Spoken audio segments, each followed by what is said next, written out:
어제의 말씀은 아람 왕의 군대가 이스라엘 백성들을 치러 공격하러 왔는데 엘리사가 그것을 무력하게 만들고 오히려 그들을 선대함으로 아람 왕의 군대가 한동안 이제 이스라엘 백성들을 침범하지 못하였다는 이야기였습니다. 한동안은 아람 왕의 군대가 넘보지 못하더니 오늘 말씀에 다시 한번 아람 왕의 군대가 공격하는 것을 보게 됩니다. 24절 말씀을 보니까 이후에 아람 왕 벤 하닷이 그의 온 군대를 모아 올라와서 사마리아를 에워싸니, 이 군대가 성읍을 에워쌌습니다. 이것은 하나의 공격 전략인데 이 성읍의 방어가 너무나 강력할 때에는 성읍을 둘러싸서 그 성 안의 사람들이 왕래하지 못하게 만듭니다. 들어가지도 못하게 만들고 나가지도 못하게 만들어서 결국 어떻게 되냐면 그 성 안에 식량이 다 떨어지게 만듭니다. 식량이 떨어지고 마실 물도 없고, 혹여나 사람이 사망하는 일이 생기면 그 사망을 장사를 해야 되고 땅에 묻어야 되는데 그 땅마저도 없으니까 그 성 안에 전염병까지 퍼지게 만드는 그런 전략을 하는 것입니다. 아니다달까지 25절 말씀을 보니까 아람 사람이 사마리아를 에워싸므로 성중이 크게 줄이게 되었습니다. 이제 식량이 떨어지게 된 겁니다. 식량이 떨어져서 이 물건 하나하나, 그리고 특별히 음식 하나하나의 가격이 폭등을 하는데 그 가격이 어떻게 되는가를 보니까 나귀 머리 하나에 은 80세겔 이렇게 되어 있습니다.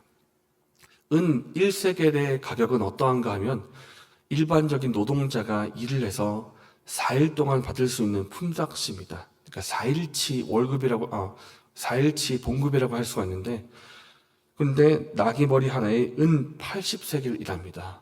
이것은 어떤 가격이냐면 노동자가 한 달 반을 일해야 살 수 있는 것이라는 겁니다. 그러니까 기근이 얼마나 극심했는지 고기를 살 수가 없고 음식도 살 수가 없어서 나귀 머리 하나를 먹고자 돈을 내는데 한 달 반의 월급을 주고 샀다, 이것입니다. 그런데 이 나귀가 어떤 동물인가 하면 율법에 의하면 부정한 동물입니다. 부정한 동물이고 먹어서는 안 되는 동물인데 이것마저도 먹으려고, 그것도 없어가지고 몸통도 아니고 머리를 사려고 이렇게까지 돈을 낸다, 이것입니다. 그러니까 기근이 얼마나 극심했는지를 보여주는 그런 대목이라고 할 수가 있습니다. 왜 이런 일이 일어났는가, 우리가 말씀을 조금 더 살펴보면 알 수 있게 됩니다. 이 상황 속에서 26절 말씀에 이스라엘의 왕이 성 위를 이제 지나다닙니다. 성 위라고 하는 것은 이제 성벽의 위인데, 성 안에서는 무슨 일이 일어나고 있고 성 밖의 적군은 또 어떤 동태를 하고 있는지 그것을 살피고자 다니고 있는 것입니다. 그렇게 왕 위를 걷다가 한 여인이 다가와서 부르짖는 소리를 듣게 됩니다.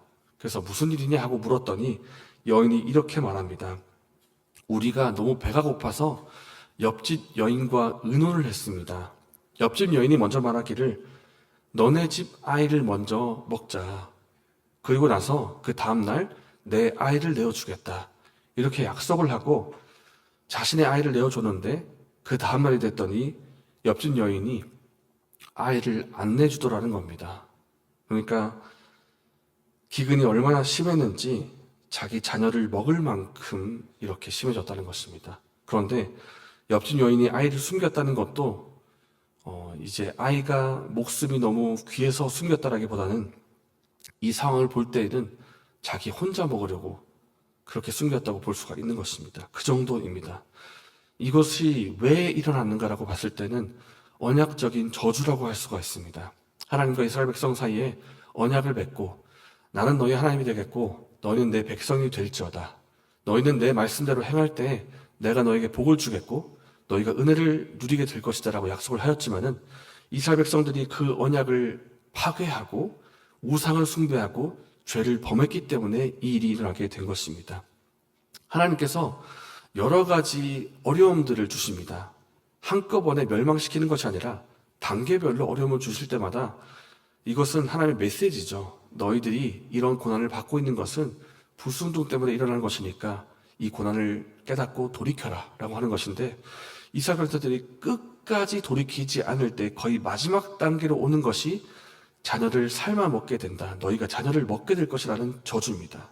그러니까 너희 땅에 기근이 극심하게 될 것이고 너무 먹을 것이 없기 때문에 너희가 자녀를 먹는 일까지도 나타날 것이다 하는 것은 극심한 그들의 범죄로 인한 재앙이고 저주라고 할 수가 있는 것입니다. 하나님께서 이스라엘 백성들에게 이런 어려움을 주시는 이유가 무엇이겠습니까? 그들이 죄 가운데 있었기 때문이고 하나님께서 여러 번 메시지를 주셨지만 돌이키지 않았기 때문입니다. 고난은 하나님의 확성기라고 하는 C.S. 루이스의 말이 있습니다. 하나님께서 몇 번 말씀하셨지만 계속해서 그 말을 듣지 않자 확성기를 대고 말씀하시는 겁니다. 이 말을 좀 들으라고. 그것이 바로 고난이라고 하는 것입니다. 그렇기 때문에 가장 잘하는 것이 무엇이겠습니까? 고난이 오기 전에 하나님께서 말씀으로 우리에게 메시지를 주실 때 그 말씀을 듣고 순종하는 것이 가장 복되고 잘하는 일일 것입니다. 그렇기 때문에 우리의 삶 역시도 하나님께서 너무나 듣지 않기 때문에 고난을 주시기 전에 하나님 말씀에 귀를 기울이고 그 말씀에 순종할 수 있는 그런 저와 여러분 되시기를 바랍니다. 그래서 왕이 이 이야기를 듣고 너무 안타까워서 자기 옷을 찢어버립니다. 옷을 찢었더니 그 옷 속에 배옷이 있었는데 이 배옷이라고 하는 것은 이 국가적인 재난을 당했을 때 혹은 극심한 고통이 있을 때 그것을 표현하기 위해서 배옷을 입는 것인데 왕도 배옷을 입었다는 것은 이 국가의 재난을 어느 정도 인식하고 있다. 이것에 대해서 안타까워하고 있다. 이런 표현으로 볼 수가 있지만은 왕이 회개를 했다. 이렇게 말할 수는 없습니다. 왜냐하면 왕이 그 다음에 한 말 때문입니다. 31절에 왕이 이렇게 말합니다. 왕이 이르되 사밧의 아들 엘리사의 머리가 오늘 그 몸에 붙어 있으면 하나님이 내게 벌 위에 벌을 내리실지로다. 엘리사, 너 이리 와. 너 때문에 이렇게 된 거야. 너가 지금 목숨이 붙어 있다면 내가 내 손에 장을 지지겠다. 이런 표현으로 말을 하는 것입니다. 지금 엘리사 너 때문에 우리가 지금 고통받게 되었어. 근데 사실은 엘리사의 행적을 볼 때 엘리사는 이스라엘 백성들에게 여러 번 국가의 어려움을 도와주었고 하나님의 메시지를 전했던 참 선지자입니다. 왕이 이렇게 말하는 것은 왕이 우상 숭배를 하고 있고 백성과 더불어서 죄를 범하고 있지만 그 탓을 엘리사에게 돌리고 있는 것입니다. 그 다음에 32절의 말씀을 보면 마치 엘리사를 죽일 것처럼 그렇게 신하를 보내지만 33절에 왕이 무엇이라고 말합니까? 왕이 이르되 이 재앙이 여호와께로부터 나왔으니 어찌 더 여호와를 기다리리요 라고 하면서 엘리사에게 도움을 요청하는 것을 볼 수가 있습니다. 그러니까 왕이 잠시 분노를 했지만 엘리사를 어떻게 할 수는 없었던 것입니다. 그런데 이때에 하나님의 말씀이 이스라엘 백성들에게 임합니다. 엘리사가 이르되 7장 1절입니다.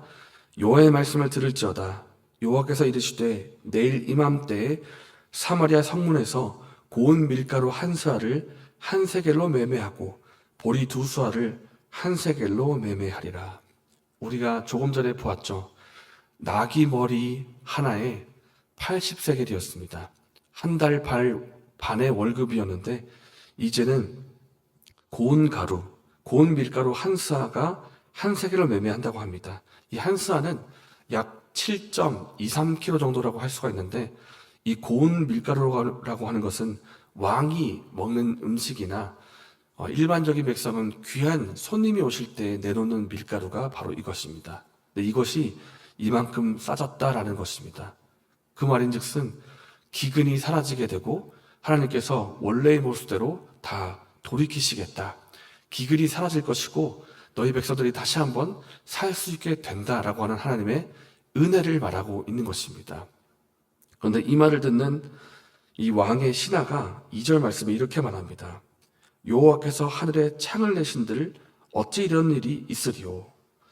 하나님께서 하늘에 구멍을 내시지 않는다면 어떻게 이런 일이 있습니까? 라고 불신앙의 말을 하는 것입니다. 그래서 엘리사가 말하기를 내가 그것을 직접 볼 것이지만 누리지는 못할 것이다. 나중에 본문을 보면 알겠지만 이 신하가 백성들이 밖으로 뛰쳐나가는 그 거의 소란에 가까운 모습을 저지하다가 죽고 맙니다. 불신앙 때문에. 그래서 어떤 장면이냐면 이스라엘 백성들이 여전히 죄 가운데 있습니다. 죄 가운데 있고 회개하지 않습니다. 왕도 마찬가지고 자신의 탓을 엘리사에게 돌릴 뿐 진정한 회개를 하고 있지 않습니다. 그럼에도 불구하고 하나님께서 어떤 일을 베푸시냐면 너희들이 지금 기근 때문에 죽을 위기에 처했지만 내가 너희를 회복시켜 주겠다라고 하는 하나님의 은혜를 보이신다는 겁니다. 왜 여전히 죄 가운데 있고 회개하고 있지 않지만 왜 회복되는 은혜가 일어납니까? 이것은 순전히 하나님의 은혜입니다. 은혜. 은혜라는 뜻이 이것입니다. 자격 없는 자에게 베푸시는 하나님의 선의. 이것이 바로 은혜인데 하나님께서 일방적으로 은혜를 베푸신다라는 것입니다. 왜냐하면 이들은 하나님께서 선택하신 이스라엘 백성이기 때문에 그렇습니다. 그래서 하나님께서 우리에게 은혜를 베푸십니다. 우리가 받을 자격이 없고 잘한 것이 그렇게 많지 않지만 그럼에도 불구하고 하나님께서 은혜를 베푸시는 것은 순전히 우리를 사랑하시기 때문입니다. 우리를 택하여 부르셨기 때문에 은혜를 베푸신다라는 것입니다. 그렇기 때문에 오늘 말씀은 두 가지입니다. 하나님께서 말씀하실 때 고난이 오기 전에 그 말씀에 귀를 기울이자 하는 것이고 하나님께서 우리에게 은혜를 베푸실 때 그것을 잘 기억하고 하나님께 감사드리자라는 것입니다. 하나님은 은혜의 하나님이시고 여전히 은혜를 그럼에도 불구하고 은혜를 베푸시는 분이십니다. 이 풍성한 은혜의 하나님께 감사드리면서 오늘 하루도 주님께로 더 가까이 나아가는 하루가 되시기를 바랍니다. 이 시간 말씀을 놓고 함께 기도하기를 소망합니다. 첫 번째로 하나님께서 우리에게 말씀을 하실 때 그 말씀에 귀를 기울이고 응답하는 우리가 되게 하여 주셔서, 그리고 두 번째로는 하나님께서 은혜를 베푸실 때 그것이 은혜임을 기억하고 감사하는 우리가 되게 하여 주셔서 이렇게 기도하시면 좋겠습니다. 그리고 또 한 가지는 우리 홍은승 권사님의 오빠 되시는 분을 위해서 잠깐 기도했으면 좋겠는데요.